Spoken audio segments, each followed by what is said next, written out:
திமுக இருக்கிறாங்களோ இல்லையோ, நாம் தமிழர் கட்சியில டெய்லி ஒரு வீடியோவே போடுறாங்க. வாடகை வாயன் நாஞ்சில் சம்பத்னு சாட்டை திரும்ப ஓப்பனா பேசுறாரு. செங்கோட்டையின் யோக்கியனா அப்படின்னு ஒரு வீடியோ போட்டு தொடர்ந்து இவங்க ரொம்ப அடிக்கிறாங்க. விஜயின் அரசியல் வருகையால் அனாதையாக போவது சீமானும் நாம் தமிழர் கட்சி தான். அதில் எந்த மாற்றமும் இல்லை. இந்த யதார்த்தத்தை அவங்க ஓரளவுக்கு கணிச்சிட்டாங்க. அப்போ விஜயால நம்ம அனாதையாக போகிறோம், தமிழக அரசியல் களத்தில் அனாதையா நிற்க போகிறோங்கிற அந்த யதார்த்தம் புரிஞ்சதால் அது ஆத்திரமாக வெளிப்படுது. நீங்கள் குறிப்பிடுகிற அந்த சாக்கடை துரைமுருகன் தொடர்ந்து விஜய் குறித்து பார்த்தீங்கன்னா இந்த மாதிரி தான் பேசிக்கிட்டே இருக்காரு. எல்லாத்துக்கும் மேலே சீமானை அறுத்து தொங்க போடுறதுல ஒரு சரியான ஆள். ஸோ இந்த காழ்ப்புணர்ச்சியில் தான் அவர் குறித்தெல்லாம் இவங்க ரொம்ப மோசமாக விமர்சனம் பண்ணி.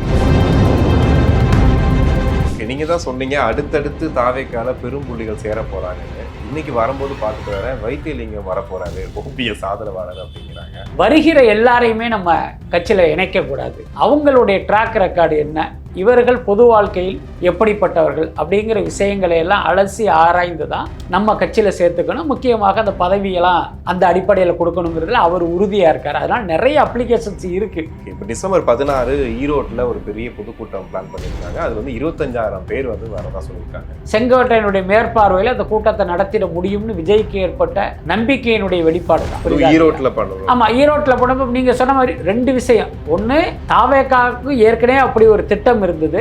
செங்கோட்டையன் வந்த பிறகு அது செங்கோட்டையனுடைய மேற்பார்வையில் அல்லது தலைமையில் அந்த கூட்டம் நடக்கிறதா எடுத்துக்கலாம்.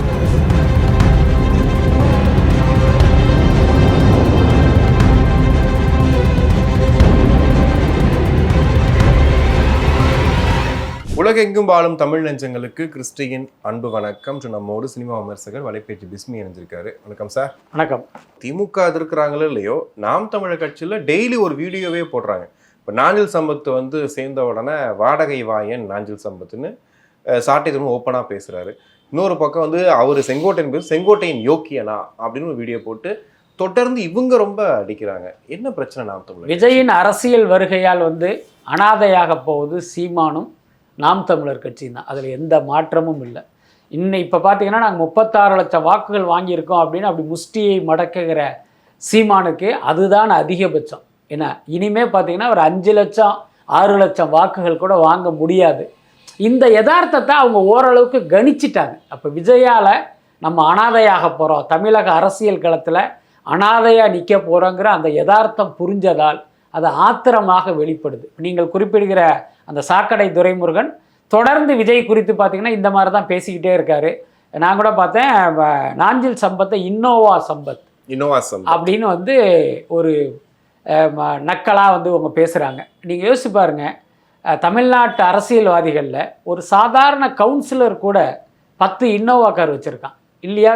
கண்டிப்பாக. ஏன்னா அப்படி இல்லாதவனை நம்ம பார்க்கவே முடியாது. அந்த அளவுக்கு ஊழலில் புறையோடி போய் இருக்காங்க. அப்படி இருக்கும்போது சம்பத் பார்த்திங்கன்னா அந்த மாதிரி எந்த இதையும் அனுபவிக்காத ஒருத்தர். அவர் பார்த்திங்கன்னா எந்த வகையிலும் அரசியலில் சம்பாதிக்காத ஒருத்தர்.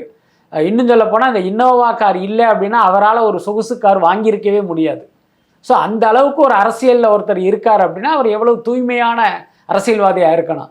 ஆனால் அதை அப்படி பார்க்காம ஏதோ அந்த கட்சி கொடுத்த இன்னோவா காரை பயன்படுத்தினதுனால இவர் ஒரு கரைப்படிந்த அரசியல்வாதியாக பிராண்ட் பண்ணுறாங்க. இது எவ்வளோ கேவலம். அன்னைக்கு பாருங்கள், ஒரு 10-15 நாள் இருக்கும், கேகே நகரில் நான் ஒரு இடத்துல டீ சாப்பிட்டுக்கிட்டு இருக்கேன். ஒரு 500 அடி தூரம், ஒரு 200 அடி தூரத்தில் ஒரு 3 பேர் நடந்து வர்றாங்க. அதில் ஒருத்தர் பார்த்தீங்கன்னா நாஞ்சில் சம்பத் மாதிரியே இருக்கார். நான் அப்படி டீ சாப்பிட்டுக்கிட்டே பார்க்குறேன், நாஞ்சில் சம்பத் மாதிரி இருக்கே அப்படின்ட்டு. அப்புறம் எனக்கு இன்னொரு மைண்டு, சச்சா நாஞ்சில் சம்பத் நடந்தால் வரப்போகிறாரு, அவர் எவ்வளோ பெரிய அரசியல்வாதி அப்படின்னு நான் நினச்சிக்கிட்டு இருக்கேன். பெரிய ஆச்சரியம். கொஞ்ச நேரம் கழிச்சு பார்த்தா நாங்கள் டீ குடிக்கிற அதே கடைக்கு அவரும் டீ வாங்கி சாப்பிட்டுக்கிட்டு இருக்காரு. டீயை குடிச்சிட்டு திருப்பி அப்படியே நடந்து போயிட்டுருக்காரு. நீங்கள் யோசிச்சு பாருங்கள், தமிழ்நாட்டு அரசியல்வாதி யாரையாவது இப்படியெல்லாம் நம்ம யோசிக்க முடியுமா? ஸோ இந்த மாதிரி அரசியலில் இப்படி இருப்பவர்களை கூட இவங்க கிண்டல் பண்ணுறாங்க அப்படின்னா என்ன காரணம்?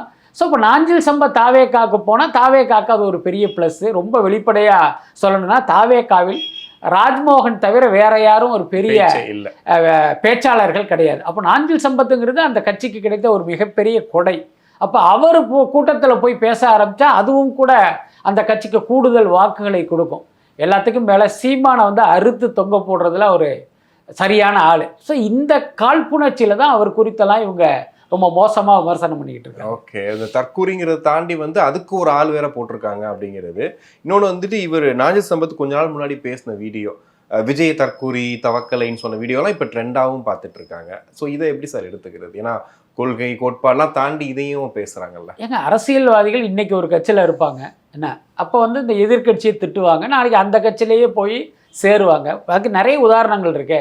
நாம் தமிழர் கட்சியில் இருந்த ராஜீவ்காந்தி நாம் தமிழர் கட்சியில் இருக்கும்போது கருணாநிதியையும் கருணாநிதி குடும்பத்தையும் ரொம்ப கேவலமாக பேசியிருக்காரு. இன்றைக்கி எப்படி சீமான் கேவலமாக பேசுகிறாரோ அந்த மாதிரி அவர் பேசியிருக்காரு. கால சூழலில் பார்த்தீங்கன்னா இன்றைக்கி அவரே போய் திமுகவில் உட்காந்துருக்காரு. நாம் தமிழரில் இருக்கும்போது சீமானை தலையில் வச்சு கொண்டாடினார். இன்றைக்கி திமுகவில் உட்காந்துட்டு சீமானை வந்து கழுவி ஊற்றிக்கிட்டு இருக்காரு. அதே மாதிரி கல்யாண சுந்தரம் அவர் அதிமுகவையும் ஜெயலலிதாவையும் கடுமையாக விமர்சனம் பண்ணார். இன்றைக்கி அதிமுகவில் உட்காந்துக்கிட்டு சீமானை திட்டிக்கிட்டு இருக்காரு. அதே மாதிரி பல கட்சிகளிலும் இது நடந்திருக்குல்ல.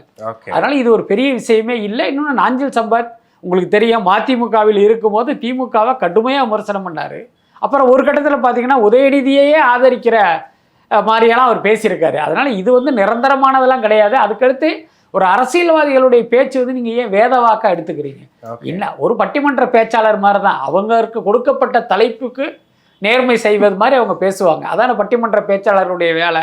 கிட்டத்தட்ட அந்த மாதிரி தான் இவர்களுடைய பேச்சையும் நம்ம எடுத்துக்கணும். ஓகே, நீங்கள் தான் சொன்னீங்க அடுத்தடுத்து தாவேக்கால பெரும்புள்ளிகள் சேர போகிறாங்கன்னு. இன்னைக்கு வரும்போது பார்த்துட்டு வரேன், வைத்தியலிங்கம் வரப்போகிறாரு, OPS ஆதரவாளர் அப்படிங்கிறாங்க. அதுவும் இன்னைக்கு அதிமுக செயற்குழு கூட்டம் முடிஞ்சதுக்கு அப்புறமா ஏகப்பட்ட அறிவிப்புகள் வரும்ன்ற செய்தியும் பார்க்குறோம். அது உண்மைதானா, வராரா? அதாவது தாவேக்காவுக்கு நிறைய பேர் வரப்போகிறாங்க, அதில் எந்த மாற்றமே இல்லை. அதிமுகவிலிருந்தும் வருவார்கள், திமுகவிலிருந்தும் வருவார்கள், மற்ற கட்சியிலிருந்து வருவார்கள். அதே நேரம் விஜயை பொறுத்த வரைக்கும் ஒரு விஷயத்தில் உறுதியாக இருக்கார். வருகிற எல்லாரையுமே நம்ம கட்சியில் இணைக்கக்கூடாது. அவங்களுடைய ட்ராக் ரெக்கார்டு என்ன, இவர்கள் பொது வாழ்க்கையில் எப்படிப்பட்டவர்கள் அப்படிங்கிற விஷயங்களை எல்லாம் அலசி ஆராய்ந்து தான் நம்ம கட்சியில் சேர்த்துக்கணும். முக்கியமாக அந்த பதவியெல்லாம் அந்த அடிப்படையில் கொடுக்கணுங்கிறதுல அவர் உறுதியாக இருக்கார். அதனால் நிறைய அப்ளிகேஷன்ஸ் இருக்குது. ஏன்னா அவர் எல்லாத்தையுமே வந்து அக்செப்ட் பண்ணலை. அதுக்கு அடுத்து விஜய் கட்சிக்கு வருகிறவருடைய எதிர்பார்ப்பு என்னவாக இருக்குது அப்படின்னா, நேராக போகணும், அந்த தாவேக்கா ஆஃபீஸுடைய கதவு திறக்கும், நேராக விஜய் முன்னால் போய் கால் மேலே கால் போட்டு உட்காந்து இது மாதிரி நான் உங்கள் கட்சிக்கு வர்றேன், எனக்கு என்ன பதவி தர்றீங்க அப்படின்னு கண்டிஷன் போட்டுட்டு அந்த கட்சியில் சேர்ந்துருவோன்ட்டு நிறைய பேர் காத்துக்கிட்டு இருக்காங்க. பட் அது சாத்தியம் இல்லை. நீங்கள் எந்த கட்சியில் சேருவதாக இருந்தாலும் 2ஆம் கட்ட 3ஆம் கட்ட தலைவர்களோட பேசி என்ன, அதுக்கு நீங்கள் எல்லாமே ஓகே ஆனதற்கு பிறகு தான் நீங்கள் அந்த தலைவரையே பார்த்து அவர் கையால் அந்த உறுப்பினர் கார்டை வாங்க முடியும். அதுதான் நடைமுறை. இப்போ சமீபத்தில் பார்த்தீங்கன்னா அதிமுகவில் இருந்த மனோஜ் பாண்டியன் வந்து திமுகவுக்கு வர்றாரு. அவர் எடுத்தவொடனே ஸ்டாலின்கிட்ட போய் கண்டிஷன் போட்டால் சேர்ந்தார். அந்த பகுதியில் இருக்கிற திமுக நிர்வாகிகள்கிட்ட பேசி ஓகே வாங்கிட்டு அதுக்கப்புறம் போய் ஸ்டாலினை சந்திக்கிறார். ஸோ அந்த மாதிரி நடைமுறையில் தான் தாவேகா கட்சிக்கு வர முடியும். அதனால் அந்த மாதிரியும் பல பேர் வந்து கியூவில் இருக்காங்க. விரைவில் நம்ம பார்க்கலாம். ஓகே, வைத்தியலிங்கம் உட்பட அவரும் வந்து எல்லாருமே வருவாங்க. ஓகே, இப்போ டிசம்பர் 16 ஈரோட்டில் ஒரு பெரிய பொதுக்கூட்டம் பிளான் பண்ணியிருக்காங்க. அதில் வந்து 25,000 பேர் வந்து வரதா சொல்லியிருக்காங்க. செங்கோட்டையன் உள்ளே போனதுக்கப்புறம் தொடர்ந்து இந்த வேலையில் ஈடுபட்டுகிட்டே இருக்காரு. அன்றைக்கி போய் பெர்மிஷன் கேட்குறதா இருக்கட்டும், இடம் சூஸ் பண்ணுறது, எல்லாத்துலேயுமே ரொம்ப பரபரப்பாக இயங்கிட்டு இருக்காரு. வெளியே அனுப்பிட்டீங்கல்ல, இப்போ நான் ஆட்டத்தை ஆடுறேன் அப்படின்னு ஆடுறாரா? இல்லை, அப்படியும் எடுத்துக்கலாம். எல்லாத்துக்கும் மேலே பார்த்தீங்கன்னா ஈரோட்டில் வந்து கூட்டம் நடத்தணுங்கிறது இவங்களுடைய இதில் இருந்தது, நிகழ்ச்சியில் வந்து அதுவும் இருந்தது. ஸோ இப்போ செங்கோட்டையன் வந்ததால் இப்போ அவருக்கு ஏற்கனவே அரசியல் அனுபவம் இருக்குது. அதனால என்னன்னு கேட்டால் நம்ம எந்த பிரச்சனையும் இல்லாமல் செங்கோட்டையனுடைய மேற்பார்வையில் அந்த கூட்டத்தை நடத்திட முடியும்னு விஜய்க்கு ஏற்பட்ட நம்பிக்கையினுடைய வெளிப்பாடு தான். ஈரோட்டில் பண்ணணும். ஆமாம், ஈரோட்டில் போனப்போ நீங்கள் சொன்ன மாதிரி 2 விஷயம். ஒன்று, தாவேக்காவுக்கு ஏற்கனவே அப்படி ஒரு திட்டம் இருந்தது. செங்கோட்டையன் வந்த பிறகு அது செங்கோட்டையனுடைய மேற்பார்வையில் அல்லது தலைமையில் அந்த கூட்டம் நடக்கிறதா எடுத்துக்கலாம். செங்கோட்டையனுடைய பாயிண்ட் ஆஃப் என்ன அப்படின்னா, இங்கே பாருங்கள் விஜயை வச்சு நான் எவ்வளோ பெரிய கூட்டத்தை காட்டுறேன் பாருங்கிறது இப்போ அவருக்கு உள்ளுக்குள்ளே இருக்கிற ஒரு அஜெண்டாவாக இருக்கும். பட் அதே நேரம் விஜய் வந்தால் லட்சக்கணக்கில் மக்கள் கூடுவாங்க. நீங்கள் 75,000 50,000 25,000 அப்படிங்கிறதே மிக மிக குறைவான ஒரு எண்ணிக்கை. அதனால் இந்த கூட்டத்தை வச்சு பார்த்தீங்களா இதுதான் என்னுடைய பலம்னு காட்ட வேண்டிய அவசியம் இல்லை. ஏன்னா நிஜமாக கூடுகிற கூட்டத்தில் வந்து ஒரு என்ன சொல்றது, ஒரு பகுதி தான் இது. அப்படிதான் அதை எடுத்துக்க முடியும். ஆனால் விஜய் அவர்கள் திமுக இதை பார்த்து கற்றுக்கங்க சிஎம் சார்னு சொல்கிறது அது சரியான விஷயமா சார்? ஏன்னா புதுச்சேரி வேற ஒரு மாநிலம், அங்கே ஒரு விஷயம் நடக்குது, அதை வச்சு தமிழக அரசு அதுவும் டக்குன்னு சிஎம் வந்து கற்றுக்கங்க சார் சொல்கிறது சரியான விஷயம் இல்லை. அவர் என்ன சொன்னார் அப்படிங்கிறத நம்ம சரியாக புரிஞ்சுக்கிட்டோம்னா இந்த கேள்வி எழாதுன்னு நான் நினைக்கிறேன். அவர் என்ன சொன்னார் அப்படின்னா, இன்றைக்கு திமுக அந்த கரூர் சம்பவத்தை மேற்கோள் காட்டி தமிழ்நாட்டில் எங்கேயுமே தாவேக்காவால் பிரச்சாரம் பண்ண முடியாத அளவுக்கு ஒரு முட்டுக்கட்டை போட்டுக்கிட்டு இருக்காங்க. அது ஓரளவுக்கு நியாயமும் கூட. ஏன்னா எப்பயுமே நம்ம வந்து அனுபவத்திலிருந்து தான் பாடம் கற்றுக்கணும்.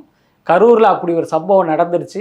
இதை சாக்கா வச்சு விஜயினுடைய அரசியல் பயணத்தை முடக்குகிற வேலையும் பண்ணுறாங்க. ஏகப்பட்ட நிபந்தனைகள். அன்னைக்கு கூட ஈரோட்டில் ஒரு கூட்டத்துக்கு செங்கோட்டையன் வந்து அனுமதி கேட்டிருக்காரு. 84 நிபந்தனைகள் விதிச்சாங்களாம். அதில் முக்கியமாக பார்த்தீங்கன்னா யார் யாரெல்லாம் வர்றாங்கங்கிற ஒரு விவரம் கேட்டிருக்காங்க. இன்னாரெல்லாம் கலந்துக்கிறாங்கன்னு. நீங்கள் யோசிச்சு பாருங்க, 25,000 பேருடைய டீட்டெயில் நீங்கள் போய் கொடுக்க முடியுமா? அடுத்து ஒரு அரசியல் கட்சியினுடைய கூட்டம் நடக்கும்போது இவர் தான் வருவார்னு உங்களால் உறுதியாக சொல்ல முடியுமா? விஜய் வருவார்னு சொல்லலாம், ஆதவ் அர்ஜுனா வருவாருங்கிறத சொல்லலாம். 25,000 பேரை எந்த விவரத்தை கொடுக்க முடியும்? அப்போ இதன் மூலமே நீங்கள் புரிஞ்சுக்கலாம் விஜயினுடைய இந்த அரசியல் பயணத்தை முடக்குவதற்கு இந்த கரூர் சம்பவத்தை இவங்க ஒரு ட்ரம்ப் கார்டாக யூஸ் பண்ணுறாங்க அப்படிங்கிறது ரொம்ப வெளிப்படையாக தெரிந்த உண்மை தான். அதனால் இன்றைக்கி இவர் என்ன பண்ணார் அப்படின்னா, சரி இங்கே தானே என்னை நடத்த விட மாட்டேன்றீங்க, நான் இன்னொரு மாநிலத்தில் அதை நான் வெற்றிகரமாக நடத்தி காட்டுறேன்னு தான் பாண்டிச்சேரியை தேர்ந்தெடுத்தது. அந்த நிபந்தனைகளுக்கெல்லாம் உட்பட்டு இப்படி ஒரு கூட்டத்தை நடத்தி முடித்தது. இப்போ விஜய்க்கு என்னன்னு கேட்டீங்கன்னா, இங்கே பாருங்கள் நாங்கள் பாண்டிச்சேரியில் போய் பண்ணோம், எந்த அசம்பாவிதமும் நடக்கலை, அதனால் நீங்கள் அனுமதி கொடுங்க, நாளைக்கு கேட்பதற்கு இந்த கூட்டத்தை வந்து இவர் ஒரு வாய்ப்பாக பயன்படுத்திக்கிட்டார். அதை தான் இவர் சொல்கிறார். இங்கே பாருங்கள், உங்களை மாதிரி பாண்டிச்சேரி காவல்துறை பயப்படலை, சில நிபந்தனைகளோடு எங்களுக்கு அனுமதி கொடுத்தாங்க.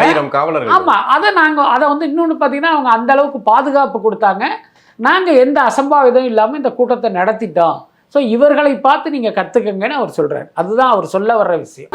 அதை வந்து இன்னொன்று பார்த்தீங்கன்னா அவங்க அந்த அளவுக்கு பாதுகாப்பு கொடுத்தாங்க. நாங்கள் எந்த அசம்பாவிதம் இல்லாமல் இந்த கூட்டத்தை நடத்திட்டோம். ஸோ இவர்களை பார்த்து நீங்கள் கற்றுக்கங்கன்னு அவர் சொல்கிறார். அதுதான் அவர் சொல்ல வர்ற விஷயம். ஓகே.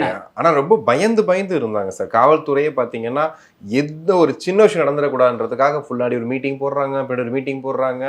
முன்னாடி ரோட் ஷோக்கு அனுமதி இல்லைன்னு சொல்லிட்டா ஒரு நியாயமான காரணமும் சொன்னாங்க. அதுக்கப்புறம் இந்த விஷயங்கள்லாம் பண்ணாங்க இல்லையா? எல்லாமே இந்த கரூர் சம்பவத்தோட பயம் தானா? நிச்சயமாக, அதில் என்ன சந்தேகம்? முக்கியமாக விஜய் அப்படிங்கும்போது மிகப்பெரிய அளவில் கூட்டம் திரண்டது ஏற்கனவே சாட்சி இருக்குது.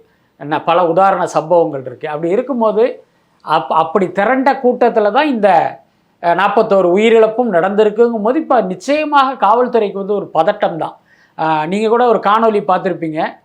விஜய் பேசுகிறத ஒரு இடத்துல ரங்கசாமி உட்காந்து மொபைலில் அப்படி பார்த்துக்கிட்டு இருக்கிற மாதிரி ஒரு வீடியோ நீங்கள் பார்த்துருப்பீங்க. அது என்னென்னா விஜய் என்ன பேசுகிறாரு, நம்மளை பாராட்டுறாரா அப்படின்னு தெரிஞ்சுக்கிறதுக்காக அவர் உட்காந்து பார்க்கல. ஒரு அந்த மாநிலத்தை அந்த யூனியன் பிரதேசத்தின் முதலமைச்சராக எந்த அசம்பாவிதமும் இல்லாமல் இந்த கூட்டம் நடந்து முடியணுங்கிற ஒரு கவலையில் பதட்டத்தில் உட்காந்து பார்க்குறதா தான் நான் நினைக்கிறேன். ஸோ அந்தளவுக்கு முதல்வர் தொடக்கி ஒரு கான்ஸ்டபிள் வரைக்கும் எல்லாருக்குமே ஒரு பதட்டம் இருக்கும். ஏன்னா எந்த பிரச்சனையும் இல்லாமல் இது நடந்து முடியணுமே அப்படிங்கிற அந்த பதட்டம் தான். ஸோ அதனால தான் பார்த்தீங்கன்னா அவ்வளோ காவலர்களை ஒதுக்கி அந்த மீட்டிங்கே ஒரு வெற்றிகரமாக நடத்தி முடிச்சிருக்கு. கண்டிப்பாக சார், நிறைய விஷயங்கள் பேசணும். நன்றி. நன்றி.